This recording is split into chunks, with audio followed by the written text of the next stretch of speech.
तो आज हम बात करने वाले हैं भारत के दूसरे प्रधानमंत्री लाल बहादुर शास्त्री की। देखिए, उनका कार्यकाल भले ही छोटा था, लेकिन उसने भारत की आत्मनिर्भरता की कहानी को हमेशा के लिए बदल कर रख दिया। चलिए समझते हैं कि ये सब हुआ कैसे। सोचिए, एक देश अपने संस्थापक नेता के जाने के बाद अपना रास्ता कैसे ढूंढता है। 1964 में जब जवाहरलाल नेहरू का निधन हुआ तो पूरा भारत, मतलब पूरा का पूरा देश, इसी एक सवाल के सामने खड़ा था। एक युग का अंत हो गया था और आगे क्या होगा, किसी को नहीं पता था। तो चलिए सबसे पहले ये समझते हैं कि जब शास्त्री जी ने कमान संभाली तो देश के हालात असल में थे कैसे। और ये सिर्फ एक प्रधानमंत्री के बदलने की बात नहीं थी। नहीं, देश सच में एक बहुत बड़े संकट के मुहाने पर खड़ा था। नेहरू जी के जाने का मतलब था कि सत्ता का जो केंद्र था वो एकदम से खाली हो गया। अब सबसे बड़ा सवाल ये था कि देश को संभालेगा कौन। और इसी एक सवाल ने समझिए कि एक राजनीतिक तूफान खड़ा कर दिया था। अस्थिरता का खतरा हर तरफ था। और ये राजनीतिक तूफान अकेला नहीं था, इसके साथ एक और बड़ा संकट था, खाली पेट का संकट। देश में अनाज की बहुत ज्यादा कमी हो गई थी, अर्थव्यवस्था की रफ्तार धीमी पड़ रही थी और इसका सीधा असर आम आदमी की थाली पर पड़ रहा था। तो देश अंदर से तो इन मुश्किलों से लड़ ही रहा था, पर बाहर से भी दबाव कुछ कम नहीं था। एक तरफ पाकिस्तान के साथ बॉर्डर पर तनाव बढ़ता ही जा रहा था और दूसरी तरफ पूरी दुनिया कोल्ड वॉर की राजनीति में फंसी हुई थी। मतलब चुनौती हर तरफ से थी। और इन्हीं संकटों के बवंडर के बीच सामने आते हैं लाल बहादुर शास्त्री। वो एक ऐसे नेता थे जो, जिसे कहते हैं ना, जमीन से जुड़े हुए थे। वो आम इंसान की तकलीफ को बहुत करीब से समझते थे।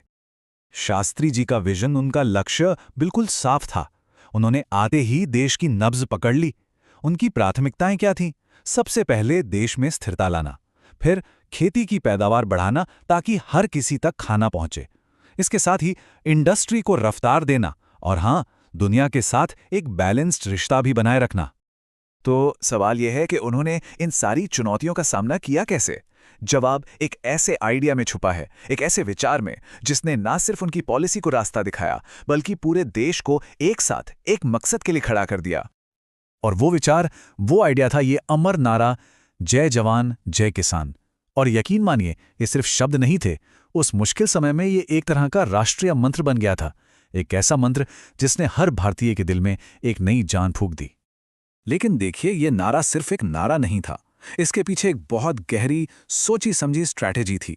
इसका मतलब बहुत सीधा था। देश की सुरक्षा उसकी खेती की आत्मनिर्भरता से जुड़ी है। मतलब जो जवान सरहद पर खड़ा है और जो किसान खेत में मेहनत कर रहा है, दोनों का महत्व बराबर है। दोनों ही देश के रक्षक हैं। और देखिए कि कैसे इन दो पिलर्स ने, इन दो स्तंभों ने देश को एक साथ संभाला। एक तरफ 1965 की लड़ाई में हमारे जवान देश की रक्षा कर रहे थे, तो ठीक उसी समय दूसरी तरफ हमारे किसान हरित क्रांति के जरिए देश के लिए खाने का इंतजाम कर रहे थे। एक तरह से खाद्य सुरक्षा की दीवार बना रहे थे। असल में इन दोनों ने मिलकर ही भारत की संप्रभुता को बचाया। अच्छा, तो ये तो हुई आइडियोलॉजी की बात, सोच की बात। पर अब देखते हैं कि इस सोच को जमीन पर उतारने के लिए, हकीकत में बदलने के लिए कौन से ठोस कदम उठाए गए, खासकर खेती और इकोनॉमी के मोर्चे पर। तो सबसे पहली और सबसे बड़ी जरूरत थी पेट की आग बुझाना। इसके लिए शास्त्री सरकार ने हरित क्रांति की शुरुआत की। मतलब गेहूं और चावल की ऐसी हाई यील्ड वैरायटीज को बढ़ावा दिया गया जिनसे पैदावार कई गुना बढ़ सकती थी। और यह सच में एक क्रांतिकारी कदम था, भारत को अनाज के लिए दूसरों के सामने हाथ फैलाने की मजबूरी से निकालने के लिए। लेकिन जाहिर है, सिर्फ खेती से तो काम नहीं चलने वाला था। तो इसके साथ साथ इंडस्ट्रियल डेवलपमेंट पर भी पूरा जोर दिया गया।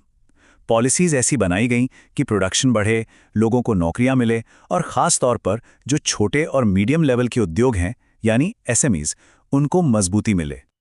और फिर आया 1965 का वो मुश्किल दौर, जब संकट अपने चरम पर था। तब शास्त्री जी ने एक बहुत कड़ा लेकिन जरूरी फैसला लिया। उन्होंने एक सख्त राशनिंग सिस्टम लागू किया। क्यों? ताकि अनाज देश के सबसे गरीब इंसान तक भी पहुंच सके। और यही बात दिखाती है कि एक मजबूत लीडर मुश्किल समय में कैसे कड़े फैसले लेता है। अब शास्त्री जी के लीडरशिप की एक और बहुत खास बात समझते हैं। देखिए, उनके जो फैसले थे ना, वो सिर्फ उस वक्त की जरूरत को पूरा करने के लिए नहीं थे। नहीं, वो भारत के संविधान के जो आदर्श हैं, जो प्रिंसिपल्स हैं, उनसे सीधे सीधे जुड़े हुए थे।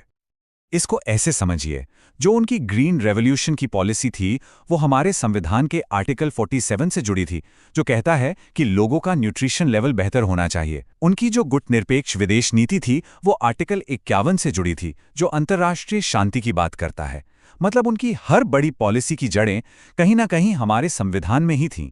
तो फिर उनके लीडरशिप का सार क्या निकलता है? बहुत सिंपल है, सादगी और पारदर्शिता। ऐसी नीतियां जो हमेशा जनता को सबसे पहले रखें, मुश्किल समय में चट्टान की तरह डटे रहना और संविधान के प्रति एक अटूट सम्मान। बस इन्हीं कुछ गुणों ने उन्हें एक महान नेता बना दिया। तो आखिर में शास्त्री जी हमारे लिए क्या विरासत छोड़ गए? उन्होंने एक ऐसी मजबूत नींव रखी जिस पर आज भी ये देश खड़ा है। उन्होंने हमें फूड सिक्योरिटी दी, देश की एकता और मनोबल को मजबूत किया, और सबसे बढ़कर उन्होंने ये साबित कर दिया कि सादगी और सिद्धांतों के रास्ते पर चलकर भी बड़े से बड़े संकट का सामना किया जा सकता है। और यहीं पर ही हमें आज के लिए एक बहुत ज़रूरी सवाल के साथ छोड़ जाता है। आज के इस कॉम्प्लेक्स दौर में, जहां चुनौतियां इतनी अलग हैं, हम उस एक नेता से क्या सीख सकते हैं जिसने अपनी सबसे बड़ी ताकत सादगी और सेवा में ढूंढी?